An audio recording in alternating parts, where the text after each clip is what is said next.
Hello and welcome to today's League of Legends Roundup for June 29th, where we cover the two series in the LPL and the two series in the LCK this Wednesday. It's Wednesday. So let's get into this. If you haven't watched one of these videos before, I take the notes, saving you the time if you didn't get up to want to watch Rare Atom versus FPX at 4 o'clock and 5 o'clock in the morning, I guess, and Sandbox and DRX at 4.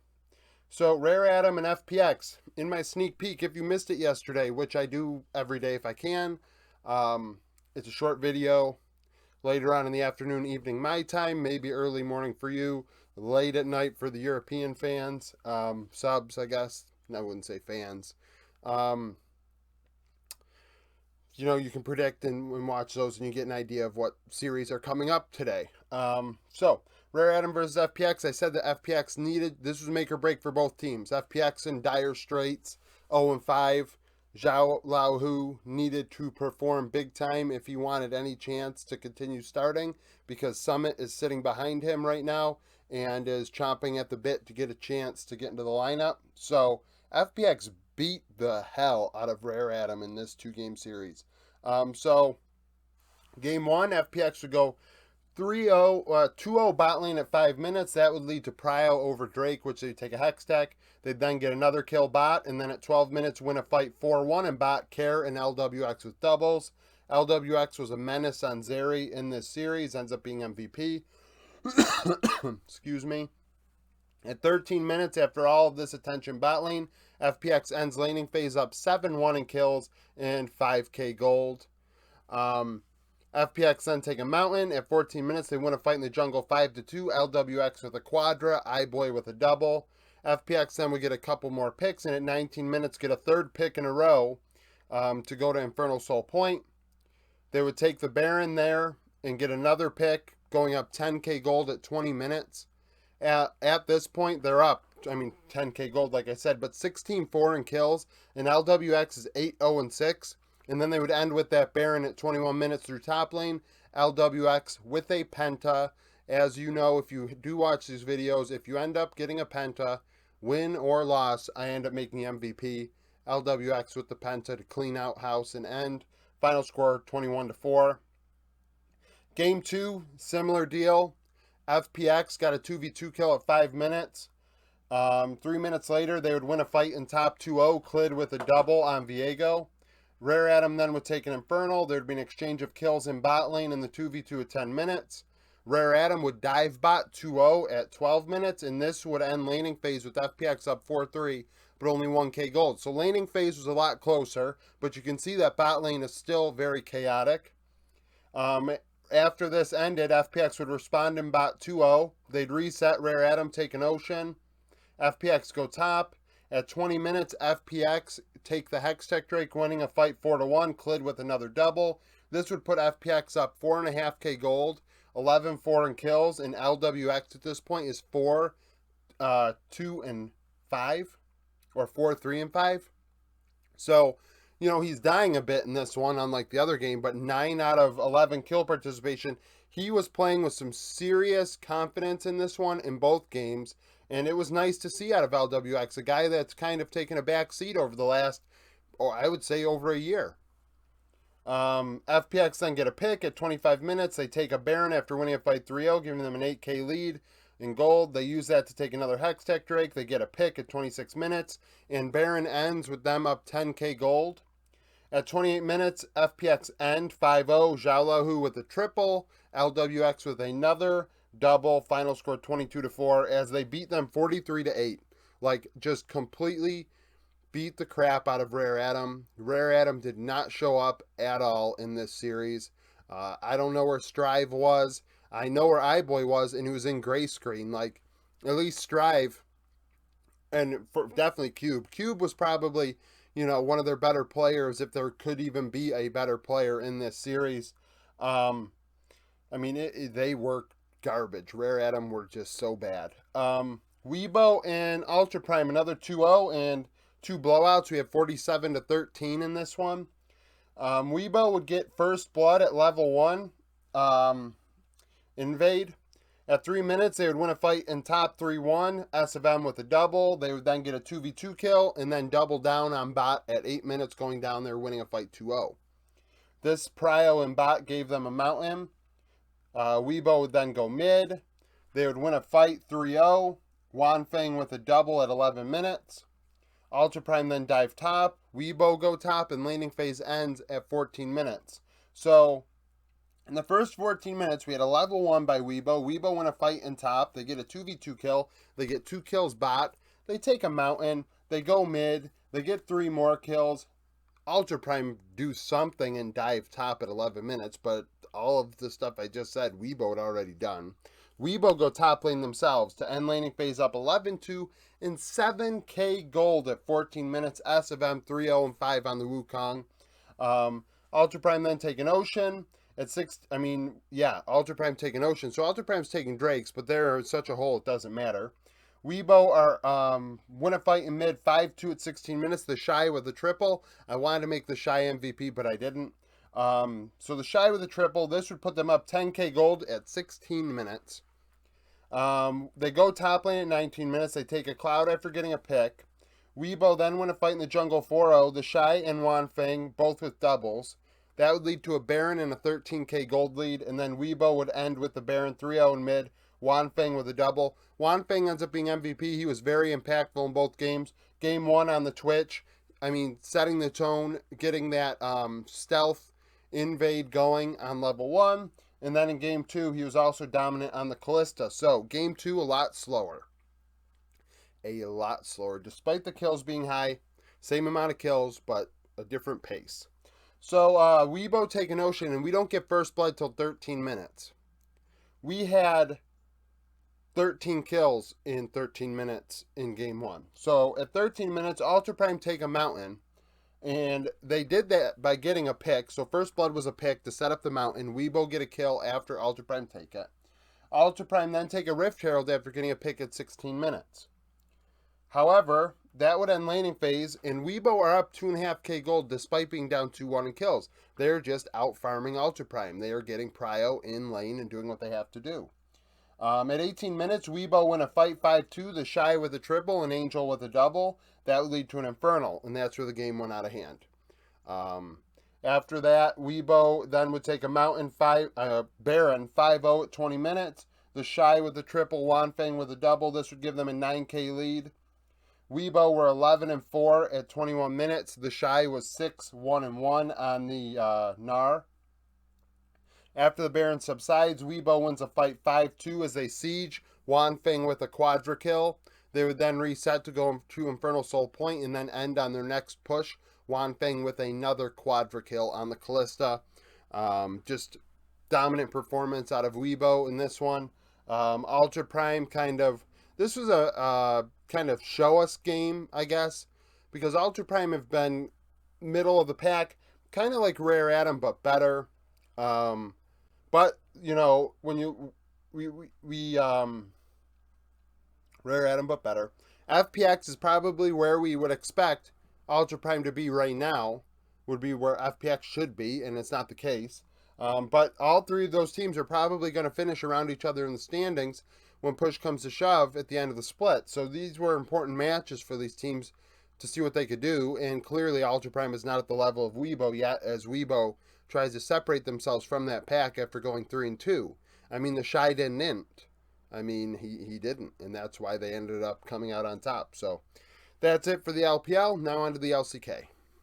Okay, now for the LCK, we have 2 3-game series, Sandbox and DRX, and Guangdong Freaks against T1. So 2 upsets here. Yeah, I'm sure you already heard. T1's winning streak is over. That's going to affect the power rankings tomorrow. I can finally, probably, they're going to end up out of first place. Obviously, there's still games to be played, but, I had them first place because they were just finding ways to win, even when they might have arguably should have lost, and they deserve to lose this series, but we'll get there when we get there. So, Sandbox versus DRX. Sandbox opened this series up at 7 minutes, winning a fight in the river 4-2. Prince with a double. Prince ends up being MVP. We will go over that and reference my sneak peek series in Game 3 for this one. So, 8 minutes, DRX get a 2v2 kill that gets washed out 1-for-1. Sandbox take a cloud. 12 minutes, there's a fight in the jungle 3-3. Zika with a triple on a Kali. Prince with a double on the Zeri. DRX then go top, and laning phase ends at 16 minutes with Sandbox up 8-7 in kills. DRX up 2.5k gold. But Prince is 4-1-2 and Zika is 4-2-1. At 16 minutes, DRX win a fight in bot 2-1, Deft with a double. They reset, Sandbox take a Hex Tech. 21 minutes, Sandbox wins a fight in top 4-1, Prince with a triple, which gets them Baron and would tie gold up at 22 minutes. With the Baron, Sandbox would get a pick, go to Infernal Soul Point, and win a fight in mid 3-0, Prince with a double. After Baron was done, Sandbox dropped 17-10 in kills, and Prince is 10-1-4. And the team has a 5.5k gold lead. So Prince had 10 kills before 26 minutes. He was a monster. The game ends there at 26 minutes. Sandbox winning a fight in mid 3-1 to push to end. Prince with the triple. Final score 20-11. Game 2, DRX would respond. DRX take a Hextech Drake and dive bot at 9 minutes. They would then take a Cloud and and laning phase would end at 14 minutes with DRX up just that 1 kill after diving bot lane, gold's tied. At 15 minutes, DRX win a fight in bot 3-0, Deft with a double. Sandbox take a mountain. Sandbox get a pick. DRX go to Mountain Soul Point. At 23 minutes, DRX would get a couple picks, both by Deft on the Callista as he starts to get fed. That would lead to a Baron and a 5k gold lead at 24 minutes. They're up 6-1, and Deft is 5-1-0. DRX would use the Baron to take Mountain Soul. Sandbox would take a Baron themselves at 31 minutes, winning a fight in the river 4-0, cutting the gold deficit to 1k. With the Baron, Sandbox would end up stealing the Elder from DRX, who had started it up. However, DRX get a kill afterwards, and Sandbox are unable to do anything with the Elder. 6 minutes later, DRX take the Elder themselves after getting a pick. Now, DRX do this, and so what happened was DRX get the pick, they go to Elder. They choose Elder over Baron. Sandbox say, fine, we're not going to try and 4v5 for the Elder.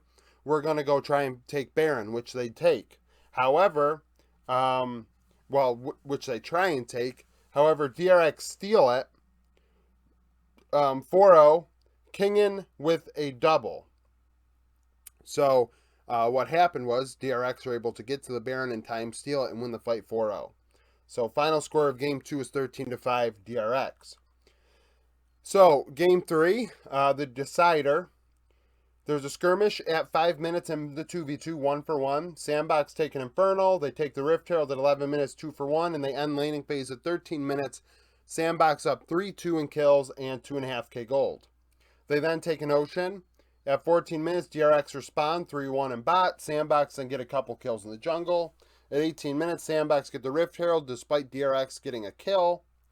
Sandbox go to Hextech Soul Point. At 24 minutes, Sandbox get a pick, which gives them Baron, and then they fight after the Baron 3-4-3. Prince with all 3 kills for Sandbox, giving them a 4k gold lead. A minute later, DRX would steal the Hextech Drake, Deft stealing it with Xayah Feathers. Sandbox getting a kill after that, and after Baron was over, Sandbox are up 11-9 in kills. Prince is 6-1-1, Deft is 3-0-4. So, referencing my sneak peek, I said Prince versus Deft was what to watch for. Zika showed up a little bit in Game 1. Not much else anywhere else. Closer shows up before we're done in Game 3 during one fight in a big way. Top lane, Dove pulled out Azir in Game 3, which is fun. I mean, I didn't mention that till just now, but Dove did that. Kingin shows up a bit at one moment at the end of Game 2. But really, this came down to the 80 carries. The bot lanes was where this was at. And honestly, I thought Kale outplayed Beryl quite a bit in this series, which is a surprise because I really don't have high hopes for Kale. But he looked good, especially on the Nautilus in Game 1. Oh, and DRX adopted the Amumu. They pulled out the Amumu in Game 1 and lost. I thought that was only a one-off by HLE, but that was not the case. That must be an actual thing. Wild, wild stuff. So, you want to know how this game ended. So, at 30 minutes, DRX are able to take the Baron. They take it. Sandbox win the fight 4-0, and Closer gets a double to end the game. Final score 15-9. Sandbox beat DRX, who were 13th in my power rankings, and probably will fall a bit after this one. Now, KDF versus T1. KDF, and I say this all the time, teams have to get cute when they're outplayed. When it comes to just straight up 5v5, these players versus these players, are they more mechanically gifted than you are?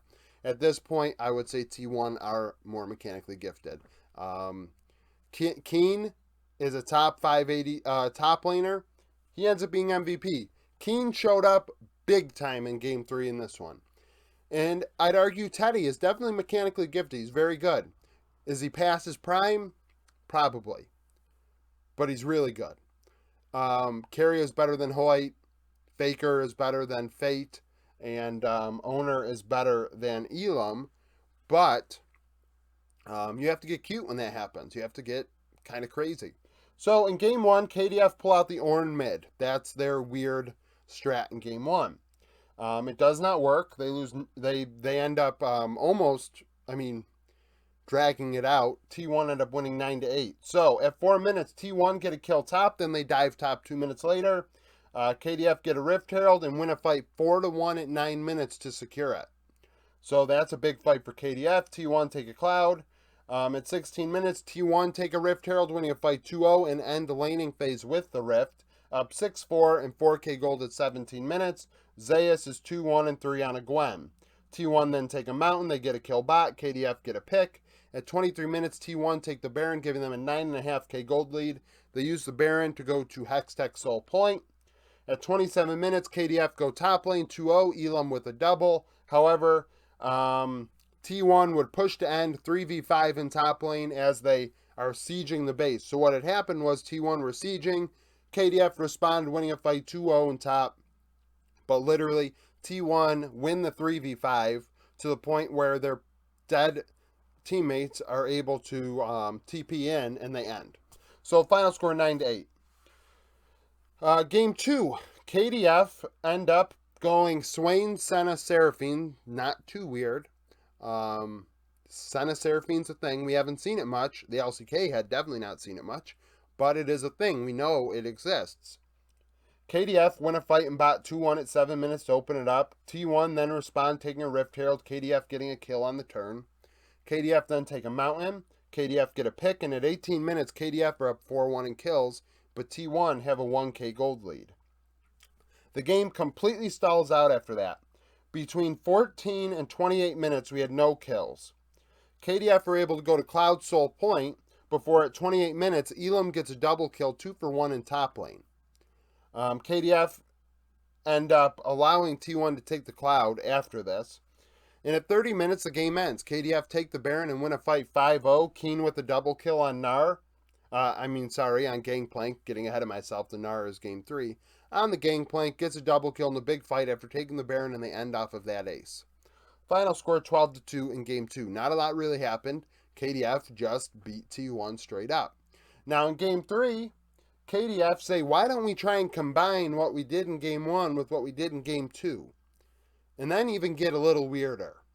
So KDF pull out the Ornn mid from Game 1, and they pull out the Seraphine support from Game 2, but Senna's banned.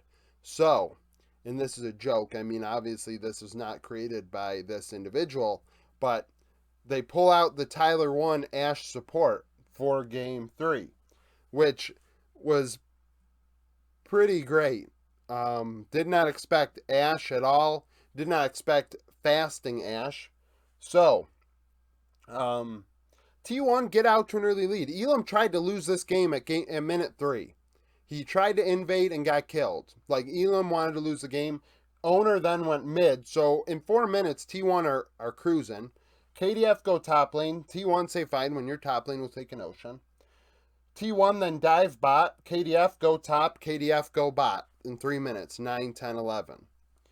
T1 then take a Mountain. At 16 minutes, KDF take the Rift Herald in a fight that goes 5-3.